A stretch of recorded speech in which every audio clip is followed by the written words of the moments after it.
first time up the hill and first time in this car. This is just go and, peel out and try to grab the next gear. I had no idea how anything worked. Hey, my name is Adam Carolla. You may know me as a podcaster, comedian, TV host, author, but my main passion in life is cars. Vintage race cars and vintage racing. So I decided to take a trip to jolly old England and attend the 2016 Goodwood Festival of Speed. You'll get to ride shotgun with me as I roll through the sights and sounds of vintage cars. And most importantly, I'm going to be racing my vintage Hull Newman Trans Am race car in the hill climb. So let's get to it.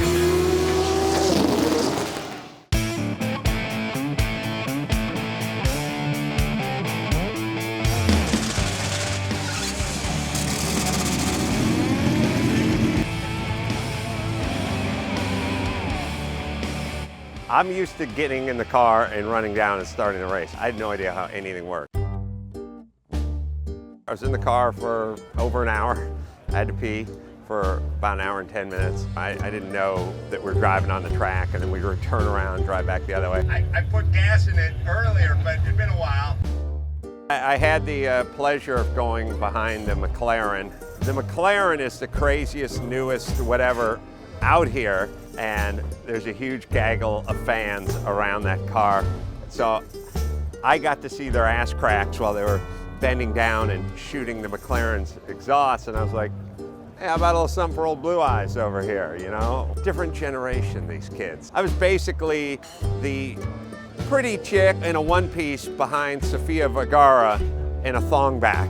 And I wasn't getting a lot of love. I thought you knew about this. I didn't know anything about it. Did you read the regulations?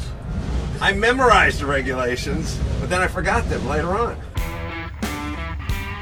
It's the first time up the hill and first time in this car, so when I saw how beautiful the car was, I thought, all right, I'll take it easy. All the racing I do is rolling starts.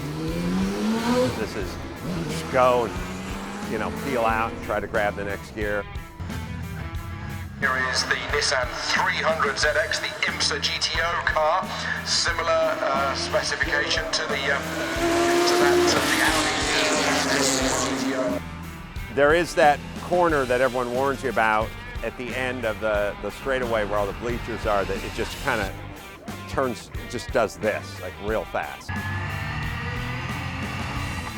The race courses I race on have tire barriers and have hay bales. This thing has this wall made of flint. It literally, if you walked past it and scraped your shoulder and you're wearing a leather jacket, you'd bleed. So obviously, this is so beautiful, and obviously it's right up against the edge of the racetrack. You just don't, you don't mind hitting a tire or a hay bale or a sand trap or something, but you don't want to hit that big high flint wall.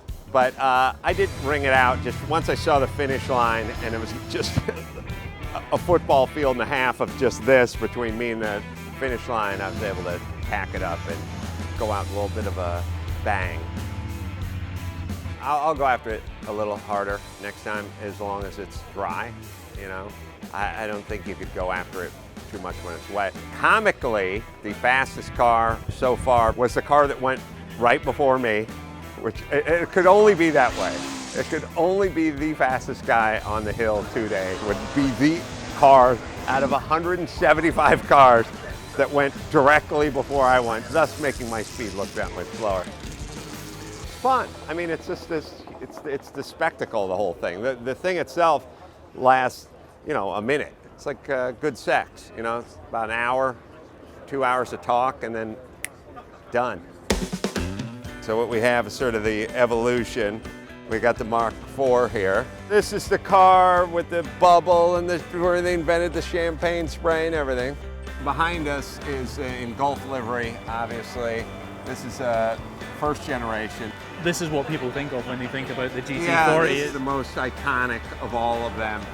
This is our new Ford GT. Let's go and have a... yeah, let's look at that. Let's have a little look at this thing. Every single little part of it has been tuned in the wind tunnel.